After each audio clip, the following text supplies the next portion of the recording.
here in Orlando, Florida. We had another cold front come through. We're hoping this is the last one before spring break's right around the corner. So hoping we're warming up before that. I want to spend a few minutes this morning just launching the week. I mean, this is everybody has a different way in which they get started, and I want to kind of speak to that here a little bit. So I want to start. I've got one of my favorite kind of daily reads, Leadership Promises for Every Day. It's by John C. Maxwell, and it talks about how will they meet change. Is today's devotional. I'm just going to read some of this because it kind of lead us into helps us lead into kind of how we're going to attack the week, but become better at attacking the week. It is usually easier to present change as a simple refinement of the way we've been doing it, right? A refinement of the way we've been doing it rather than something new and different. When a proposal for change is introduced in an organization, people fall into 5 categories in terms of their response. You've got first, the innovators. They're the originators of a new idea and generally are not acknowledged as leaders or policymakers. Second, you've got early adopters. They are those who know a good idea when they see it. They can jump on a good idea when they see it. You've also got middle adapters. They are the majority. They will respond to the opinions of others. They will be somewhat swayed by the talking points. If it's a really good idea, they might be all in for a bit, but then somebody throws a wrench into it and they're back out. You've got late adopters. They're the last group to endorse an idea. They often speak against proposed changes and may never verbally acknowledge acceptance. Like they're the ones that are going to, as soon as the idea fails, they're going to say, I told you so.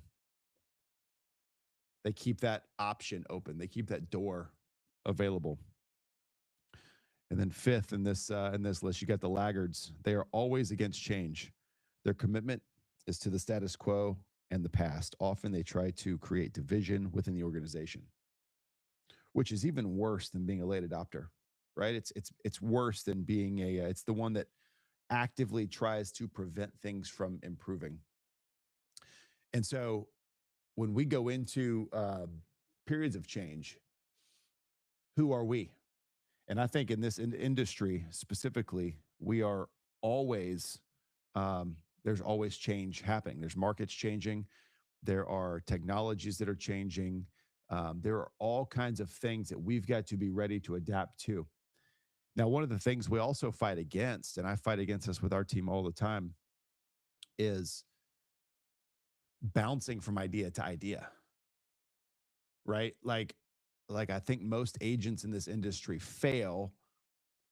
It's 71% of them last year didn't sell anything because they don't have a plan that they're committed to. And so we're not talking about, I'm not speaking specifically to the plan itself. The plan is going to be, I'm committed to this concept. Here's how I'm going to build my database. Here's what I'm going to do on a daily basis. Here's the change comes in the midst of that at times. And it says, man, there's a new, let's talk about it through the lens of AI. Man, there's AI and we're going to try AI for a week. And then we're going to say, well, that was too hard, or I'm not good at it yet. And then I'm going to be back.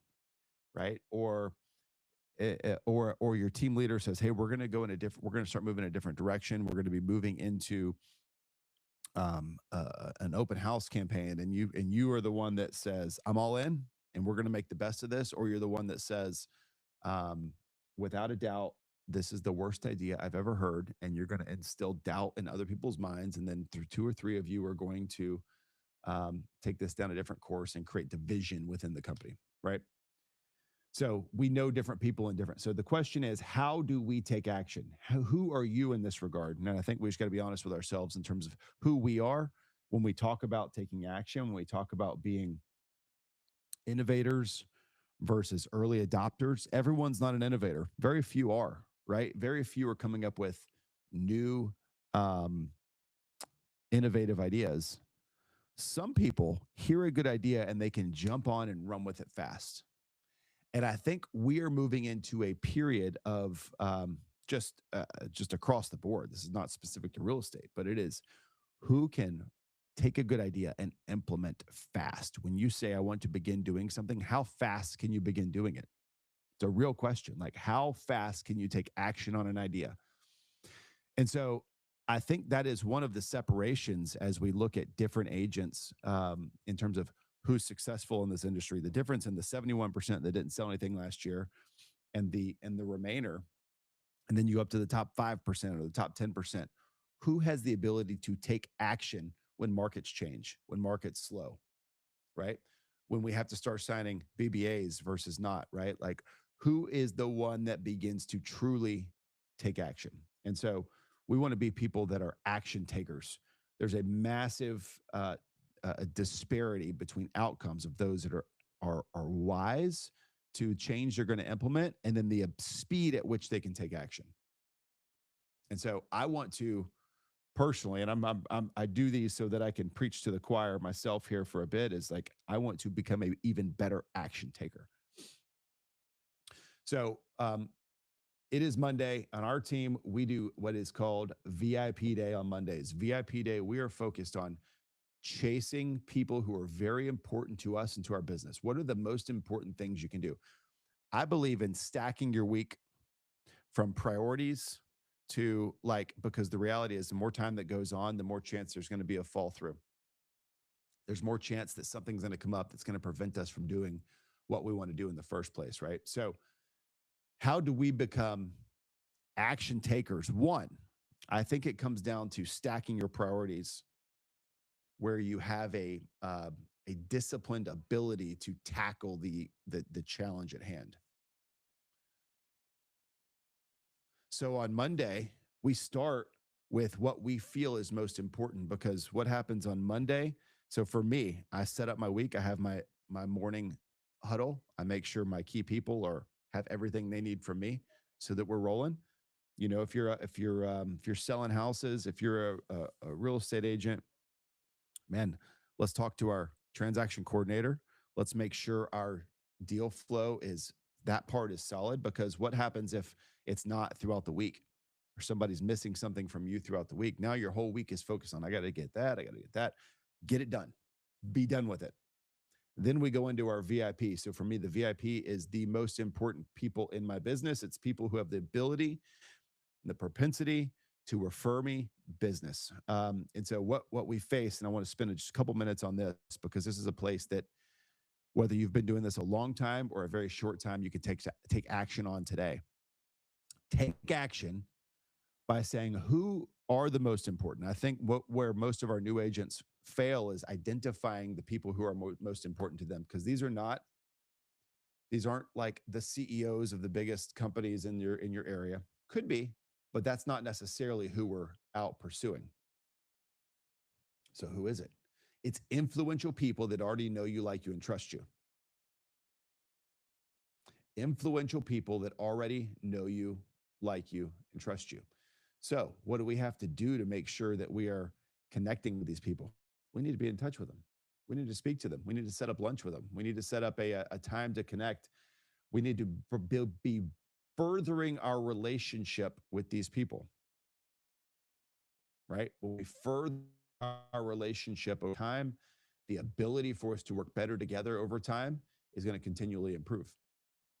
So we're going to stack our day with our VIPs. The next piece of the VIP puzzle is, one, at least consider them. Because a lot of the VIPs that I hold close to, I see on a regular basis, because we're doing life together. These are people we coach our kids' baseball teams together. We see each other at church. There's a lot of things that are overlapping in our life that allow this to be an easy relationship. This is not a challenging business relationship, but it is still incumbent on me to ensure that I am pursuing that relationship and pursuing opportunities together, right? The goal is that all tides rise, that we're going to grow together. The next piece of the puzzle for our new agents, and anybody for that matter that wants to grow their business, who do I not have in my VIP list that I need to have? And so how do we answer this question? We answer this question by saying, who can I refer at a high level? If I can refer them at a high level, I need them in my life, because I need people that are referable, that do a good job at their job, that I trust, that I need to be able to hand off. And so if this is somebody in my network already, fantastic. If it's not, I need to go track them down. So here's what we coach. We coach that you start to identify who it is you need. So let's just we'll lean into the fact that we're in Florida. We've got people moving in from other states. And let's say we need to be able to refer them to accountants and financial planners. We've got higher income professionals moving into our state. We need the ability to connect them with people that will be able to advise them at a high level. So when we do that, how do we really tackle that finding the right person? I think we need to go back to the people that we already know, that we already like, that we already trust, right? If you've only identified 2, 3, 4 people, go back to your network and say, hey, I've identified a hole in my business. I need a financial planner and an accountant that I could refer to people moving in town. Who do you know that you would recommend I reach out to? Can you connect me?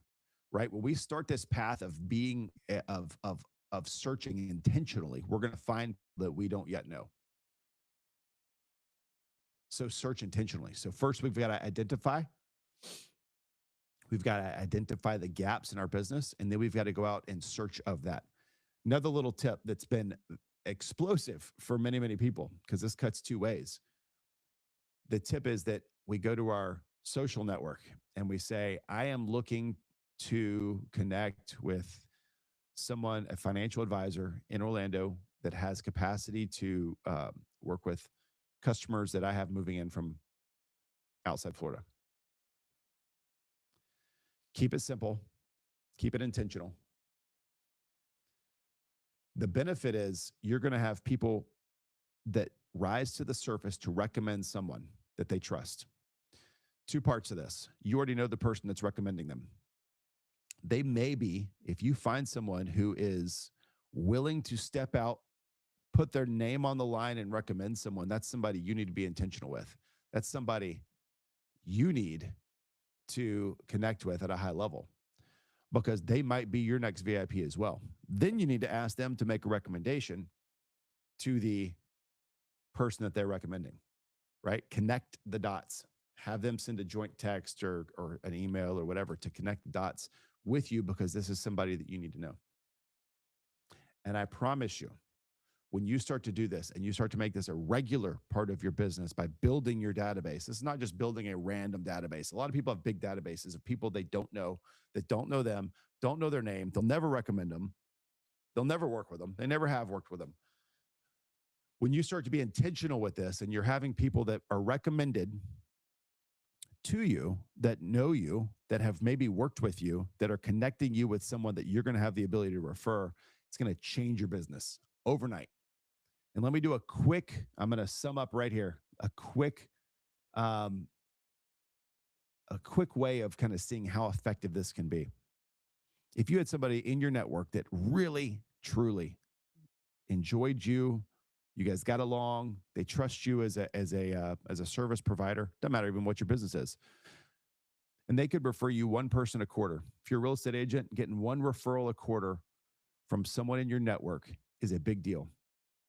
Someone will be able to give you a lot more, but 1 a quarter. Now, that is a lead for you. You've not necessarily closed that person, but let's say out of 4 from 1 person, 1 relationship, you close 50% of them. You get 2 of them. In this market, most people are buying and selling. Now, as you start to move into different parts of your network, you might find a higher portion of those are going to be buying and selling. But let's say 1 out of the 2, that's 3 opportunities that you wouldn't have had. And this is from 1 relationship. Now, the beauty is you've got to make sure you continue to feed into that relationship, because the next year you're going to have 3 more opportunities. You're going to have 3 more. And if you're doing this at a high level, that may grow.